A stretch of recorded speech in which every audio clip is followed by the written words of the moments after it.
This is a nonfiction book that talks about the differences between clocks in the past and clocks today. And go through the book with me. If I look through the book, I notice that there's a table of contents, and it tells me exactly what each chapter will be. If I look, I notice lots of pictures. And so as you read today, you want to make sure that you look at those pictures. I also notice some bold print words that we're going to discuss. But flip to that back page.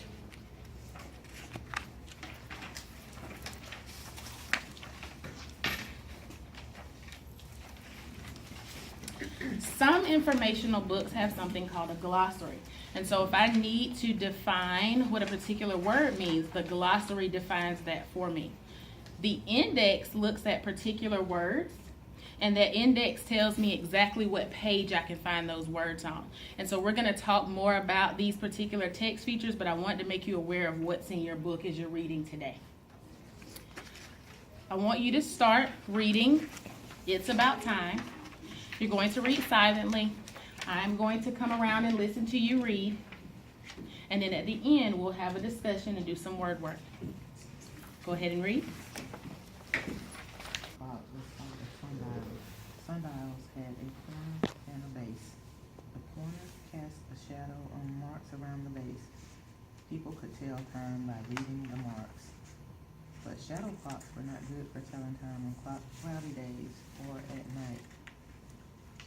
Using fire and water. One kind of clock that didn't need the sun was a water clock. A water clock was a container with a tiny hole in the bottom. Water would steadily drip out of the hole. Marks on the inside of the container showed the time. It took 1 hour for the water to go down, 1 mark. Notice when you were reading, you read very fluently. What I want you to pay attention to is the pictures and the captions, okay? So as you keep reading through the book, when you see a picture, the captions explain to you what the picture is about, okay? And that'll help you understand exactly what you're reading. Good job. You notice about this text.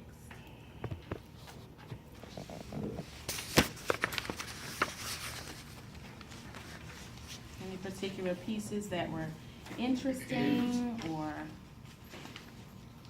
I thought it was funny when they used the candles for alarm clock, and they put the nail in it, and the shoe falls when the candle melts down to that point, and hits the floor to wake them up. I thought that was funny. Okay, so you're looking at page 10. Everybody turn to page 10.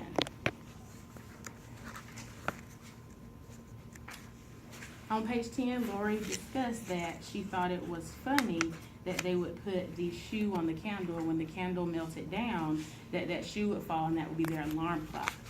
How did Lori have or visualize what would happen during that time?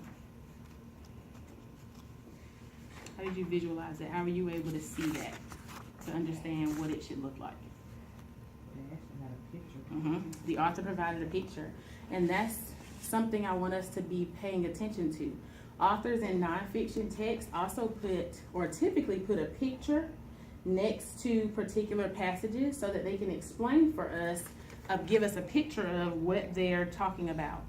I also noted, if you look at page 9, candle clock is in bold.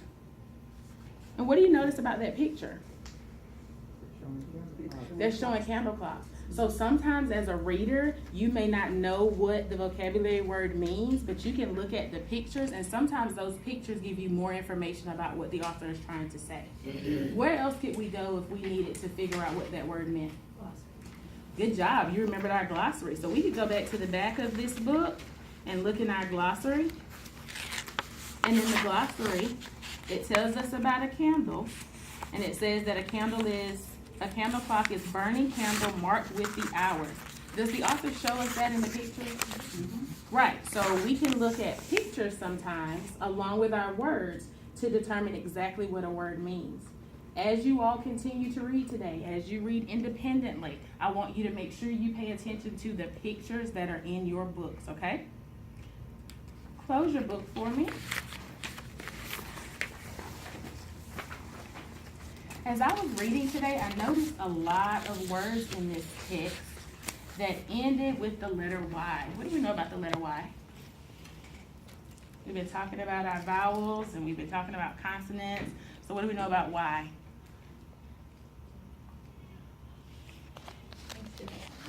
Make different sounds. So sometimes Y can sound as long I, as in cry. You okay? Ooh, yes. That would be something I would do. And sometimes Y can be seen as, or you can hear the sound of E as in baby. So Y can sound in a word like cry. It can sound like an I at the end, or baby. What do you hear at the end of baby? E. And even though the letter there is Y. I want to give you some cards. And I want us to do a word sort. As you look at your words, what are some words that you can look at and you see that Y is used as long I versus Y is used as long E? So I'm going to do one with you. Probably, and this is a word that was in the text. Probably, what do you hear? E. So this is Y used as long E. Probably. Okay, look at your cards and go ahead and put them where they belong.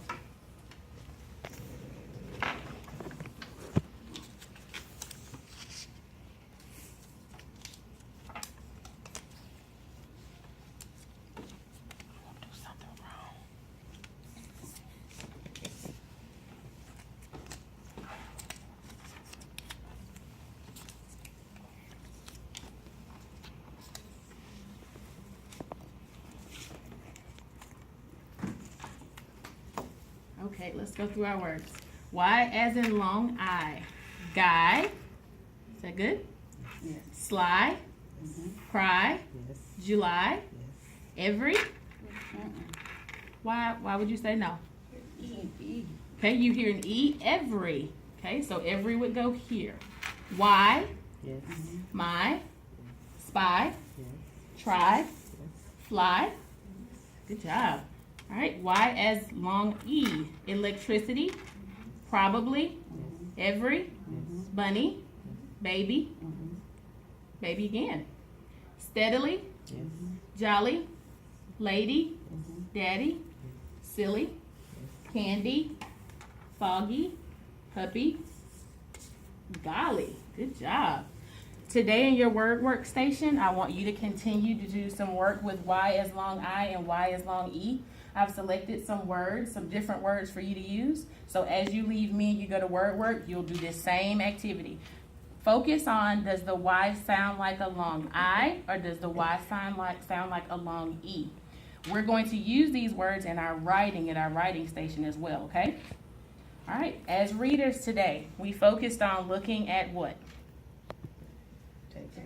Looking at those text features and those pictures to help us identify key vocabulary and what those words mean. So that's something else when you go to your independent reading station today, I really want you to focus on how do I look at the text features in a book to help me understand that content, those content vocabulary words. We've been talking about those tier 2 words, Okay, thank you guys. You did a good job today.